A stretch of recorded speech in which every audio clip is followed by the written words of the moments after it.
Today, let's talk about self-compassion, especially for women over 35 who are navigating life transitions like perimenopause, job loss, relationship changes, or other significant shifts. This is about learning to be kinder to yourself when life gets challenging. Hi, everyone. Welcome back to Hearth Talks, or welcome if this is your first time. I'm Diane Hatz, author and inner activist, and this is a space where we explore transformation, connection, and purpose, all through the lens of creativity, wellness, and community. And stay around to the end for some tips on what you can do to start being kinder to yourself. Let's start by defining self-compassion. According to Dr. Kristen Neff, who's a pioneer in this field, self-compassion involves treating yourself with the same kindness, understanding, and support you'd offer a good friend. It's about recognizing that being imperfect and experiencing struggles are part of being human. I look at self-compassion like how you'd treat a child. If a 6-year-old fell off their bike, would you yell at them? Or would you tell them it's part of learning to ride, give them a hug, and encourage them to try again? If a child has to give a class presentation and they stumble and stutter and their classmates laugh at them, yes, that happened to me. But would you criticize that child for what happened? Or would you give them a hug and tell them they were brave for getting up in front of other students? We treat children with kindness. Well, your inner child, the younger you, he or she is still inside you. So instead of beating myself up when I'm not perfect, I now try to talk to and love that little kid inside me. And I'm big on the hugs. Why is self-compassion so important, especially during transitions? Research shows that practicing self-compassion can reduce stress, anxiety, and depression while boosting resilience and emotional well-being. A 2019 study published in Mindfulness found that women who practice self-compassion during challenging times reported higher levels of life satisfaction and lower levels of emotional distress. Women face specific challenges during life changes. Perimenopause, for example, can bring unpredictable changes in mood, energy, and physical health. Job loss or career shifts can lead to feelings of inadequacy or fear about the future. Relationship changes, whether it's a divorce or kids leaving home, can leave us questioning our identity. It's easy to be critical of ourselves in these moments, and that's when we need self-compassion the most. I have to say, when I was in perimenopause and didn't know it, I was brutal to myself. I was being pushed out of my career and all the work I'd spent decades building. I was cast aside, ostracized, and shamed. It was so horrible. People I worked with shunned me to the point I'd walk by them and they wouldn't even acknowledge I was there. I had brain fog, couldn't think, started drinking way too much, and cut myself off from everyone and just about everything. And the worst thing I did was become my own worst enemy. I blamed myself for what other people did or were doing to me, and I just drowned in shame. And the one person who should have had compassion for me, who should have had unconditional love, was myself. But I beat myself up day after day for not being perfect, not understanding what was happening, not knowing what to do to save my life's work at the time. I hated myself for what was happening, and I know it made things much worse. It's taken me years to start practicing self-compassion and mindfulness, and I find I sometimes still slip. For example, when I moved into my apartment in Santa Fe a few years ago, I caught myself literally yelling at myself. For example, I'm not the most handy person, and I was trying to hang curtains. Yeah, you didn't want to see it. I actually screamed at myself out loud, "You're so stupid, Diane." And I did that when I couldn't drill the holes properly to hang the rod. And then I yelled at myself for yelling at myself, which is so not helpful. I was shocked at my horrible self-talk and wondered how many years I'd been silently screaming at myself that I suck. I believe meditation and tons of therapy helped me key into that voice that was beating me up. And once I heard it, I realized that other people were going to and were treating me the same way. So if you want the world around you to change, you have to change your inner world first. Be kind to yourself, and other people will start being kind to you. It really is true. So how can we start practicing self-compassion? Here are a few simple tips. Acknowledge your pain. Take a moment to recognize what you're feeling and do your best not to judge yourself.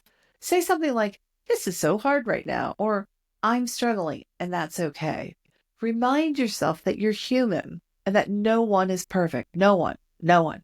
even the Dalai Lama. Close, maybe, but not perfect. This is super important. If you push a negative feeling down, it's still there and it's going to stay there festering, and it'll come out someday in another way through self-hatred or pushing your anger out onto other people or the world. If you haven't noticed, we have a lot of that going on these days. Also, practice self-kindness. Instead of criticizing yourself, try speaking to yourself like you would a child. Replace "I'm such a failure" with "I'm doing the best I can." Hug yourself, literally. You can put your arms around yourself and hug yourself. That actually gives off the same chemicals in your brain that if someone else hugged you. Tell yourself you're doing a great job, no matter where you are in life. The fact that you're standing, that you're alive, and that you're here, it means you're good enough. There's nothing you need to do or to achieve. If you didn't get enough encouragement and support when you were younger, you still have that child in you that needs attention. And the only person who can give him or her the love now is you. Imagine the child you were and send love. In your mind, pick them up and speak to them the way you wanted to be spoken to and the way you still might want to be treated. Ask them what they want and indulge yourself. Go jump in a puddle or build a sandcastle. Draw, paint, sing. Do what you loved to do back then, or do what you couldn't do back then, and laugh at the sheer fun and silliness of just life. Another thing you can do is to journal. Take 5 minutes a day to write about what you're struggling with, and then respond with words of kindness and support. And you could write both parts. You could speak it, but really the point is to get out what is inside you. Get it on paper. You can also, if you have a therapist, talk to a therapist. But journaling really does help a lot. I know when I started, it was painful just to get a pen and a piece of paper and actually start writing out how I was feeling. And I don't journal every day, but I try to make a point, I'd say once or twice a week. I try to do it more, but realistically, maybe 3 times a week. But do your best not to judge yourself. That's what's so important. If I can stop judging myself, I feel like other people then stop judging me. Whether or not they actually are, I don't care. Like, you know what I mean? It doesn't matter what other people are thinking. It's what you're perceiving that makes the difference. So just start telling yourself you're a badass. This simple practice can really change your mindset over time. It helps build new neural pathways. Another tool is mindfulness. When we're mindful, we can notice our thoughts and feelings without being swept away by them. Mindfulness helps us create the space to respond to ourselves with compassion rather than reactivity. You can just become aware of your feelings and what you're thinking, or you can start or deepen a meditation practice. I have a feelings chart. I will see if I can find it and I will put a link to it in the description. One of the challenges I've had is like, I know happy, sad, angry, and that was about it.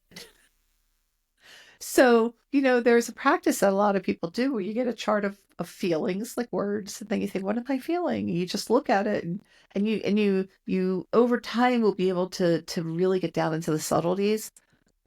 I'm still working on that. I think I've gotten past happy, sad, and angry, but I'm not into the deep nuances of feelings, but I'm working on it. Studies show that practicing self-compassion activates the parasympathetic nervous system, which helps calm your body and reduce stress. It also lowers cortisol levels, the stress hormone, and it increases oxytocin, which is often called the love hormone. This is your body's way of saying, I got you. If you're navigating a big life transition, it's okay to take small steps. Self-compassion isn't about fixing everything overnight. And the last thing it is beating yourself up. It's about showing up for yourself in the moment. It's about saying, I'm here for me. And a big part of self-compassion is learning what you want and need.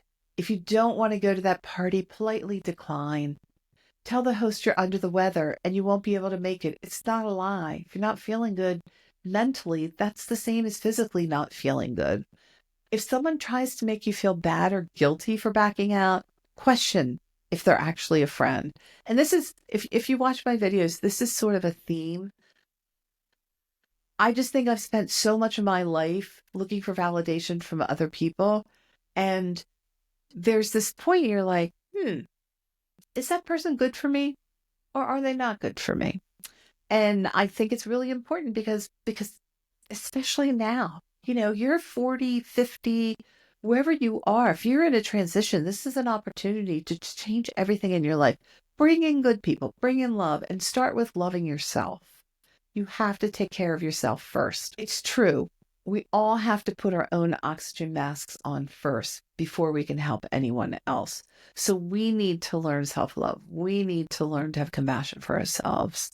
And I say this, I guess, more and more when I do these videos. This is what Hearth is about. Like, I'm trying to find self-compassion. Don't think I'm all perfect. I catch myself yelling at myself still, but I catch it. I think most of the times I hear it. And then when I do, I've gotten to a point where I can just go, why did you just do that? You're amazing. Or if I can't sort of get out of it, I'll go for a walk. Like I'll try to just shift out of the mindset. So you take care of you, however that shows up. You might need a good book or an afternoon staring at the wall. One of my favorite pastimes when I first moved to New Mexico was cloud watching, especially during monsoon season. Because we're in the mountains, you can watch clouds grow. Literally, like I came from the East Coast where they just move across the sky. Here, they just like grow, especially monsoon season, which I didn't know there were monsoon season out here. But the clouds will be big, white, and puffy, and then they grow. So I would just sit on my porch and stare at the clouds growing, and I'd play the animal shape game that I played when I was a kid. I've seen rabbits dancing with wolves. I've seen dragons flying across the sky, all sorts of animals and people and things and characters and scenes appear in the sky. It really helped bring back a certain type of childhood wonder that I thought I'd lost after 30 years in New York City. So what's one kind thing you can say or do for yourself today? Maybe it's giving yourself permission to rest, or reaching out to a friend, or simply saying, I'm enough. I every day tell myself, I'm enough, I'm enough, I'm enough. Because I am enough and you are enough. Like, it's just so important. We grow up and there's so much pressure to be, be. Just be. You don't have to be or do anything. Just breathe. That's all we have to do. Breathe and stand rooted in the ground and just take pride in who you are. So try to think of something you enjoyed as a child. For me, it's jumping in puddles. We don't have them very often out here, but when one's in front of me, look out. Odds are I'm having a splash. Whatever it is. So whatever it is that brings you joy, start small and build from there. Thanks for joining me. Remember, self-compassion is a practice, not a destination. Be patient as you learn to embrace it. You deserve the same kindness and care you so often give to others. Love the inner you. Have a great day. Thanks for being here.